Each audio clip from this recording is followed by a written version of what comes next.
Héros pour Dieu, Shalom. Aujourd'hui, nous sommes dans une émission spéciale et nous avons un homme de Dieu bien que nous avons invité. Nous allons discuter sur un sujet formidable, un sujet qui nous ramène dans ce que Christ est venu faire pour nous. Nous allons parler de la nouvelle naissance. Qu'est-ce que cette nouvelle naissance nous a apporté? C'est ce que nous allons dire et avec l'homme de Dieu, nous allons discuter sur ça et vous serez richement bénis. Ne quitte pas l'émission. Allons-y. Bonjour homme de Dieu. Bonjour mon frère. Comment vous allez? Oui, le Seigneur nous fait grâce, nous nous portons bien par la grâce de Dieu. J'ai compté déjà dire qu'il s'appelle l'homme de Dieu Gervais. Il est serviteur à l'église La Borne et nous voulons qu'il puisse un peu nous dire sur la nouvelle naissance. Qu'est-ce que ça peut dire? Nous bénissons le Seigneur pour cette grâce qu'il nous a fait d'être né d'abord de nouveau en lui. Parce que c'est une grâce venant de la part de Dieu. Et vous savez, dans toute naissance, il y a toujours des choses que nous recevons dans cette vie. Et en cela, comme le bien-aimé l'a dit, nous allons partager sur un grand sujet qui s'appelle « Que nous apporte la nouvelle naissance ». Vous savez, au préalable, lorsque nous venons à Jésus, nous recevons des choses qui ne sont pas parfois matérielles, mais qui sont parfois spirituelles d'abord. Et dans cette nouvelle naissance, la première des choses que celle-ci nous apporte, ça nous donne d'abord la délivrance face au péché.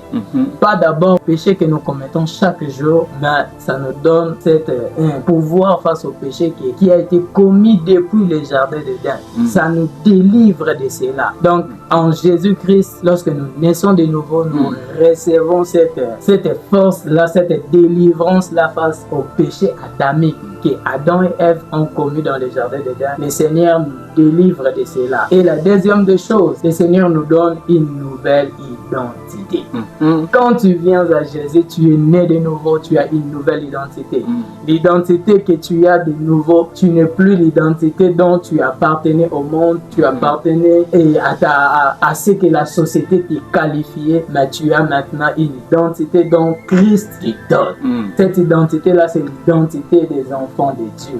Tu n'es plus enfant de ce monde, tu n'es plus enfant du péché, tu n'es plus enfant du diable, mais tu deviens enfant de Dieu. Peu importe ce que tu pouvais commettre dans la vie, peu importe ce que tu peux faire, peu importe ce que tu peux vivre, mais lorsque tu viens à Jésus, tu es né de nouveau. Jésus te donne cette nouvelle identité et cette identité-là devient ton caractéristique.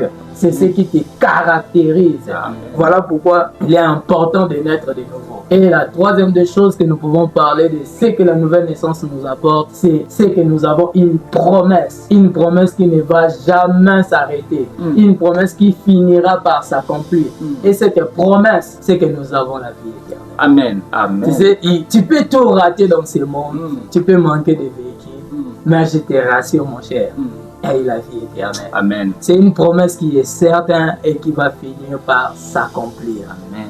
C'est là les grandes choses que la nouvelle naissance nous apporte. Vous savez, lorsque Jésus faisait une rencontre avec Nicodème, Nicodème est venu voir Jésus de nuit. Il lui dit, Maître, que peux faire pour hériter le royaume? Ah, j'aime cette phrase. Qu'est-ce que je peux faire moi là pour que j'hérite le royaume de Dieu? Vous savez, aujourd'hui tu peux hériter le royaume de ce monde, tu peux hériter une parcelle, mais l'érosion peut venir et la parcelle peut être emportée. Alléluia. Mais lorsque tu viens à Jésus, tu vas hériter le royaume. Amen. Tu ne vas pas hériter une parcelle, tu ne vas pas hériter un territoire, tu ne vas pas hériter une ville, mais tu vas hériter ce qu'on appelle un royaume. Amen. Donc dans ce royaume-là, tu seras appelé à régner. Voilà pourquoi Jésus a commencé à dire à Nicodème pour la première fois que le mot nouvelle naissance ou le mot naître de nouveau doit sortir dans la Bible. Amen. Jésus lui dit, il faut que tu naisses de nouveau. Si un homme est né d'eau et d'esprit, ne peut voir le royaume. Donc c'est très important. Si on peut nous aider à lire Jean chapitre 3, le verset 7. Lisons ce que la Bible nous dit. La parole de Dieu nous dit, ne sois donc pas surpris si je te dis, il vous faut naître d'en haut ou il vous faut naître de nouveau. Vous entendez bien ce que la Bible dit. Ne soyez point surpris. Si je vous dis, il faut faire quoi? Il faut naître d'en haut, naître de nouveau. Donc, en quelque sorte, tu peux naître des hommes, tu peux naître des parents, si tu ne nais pas d'en haut. Donc, en quelque sorte, il ne faut pas que tu naisses seulement sur cette terre, mais tu dois naître de Dieu, naître de nouveau. C'est ce qui te donne ce grand privilège de devenir un enfant de Dieu. Parce que Jean nous le rappelle dans les Jean chapitre 1er, à partir du verset 12. Parce que si nous naissons de nouveau, ce n'est pas par la volonté des hommes, mais c'est par la volonté de Dieu que nous sommes nés de nouveau. Amen.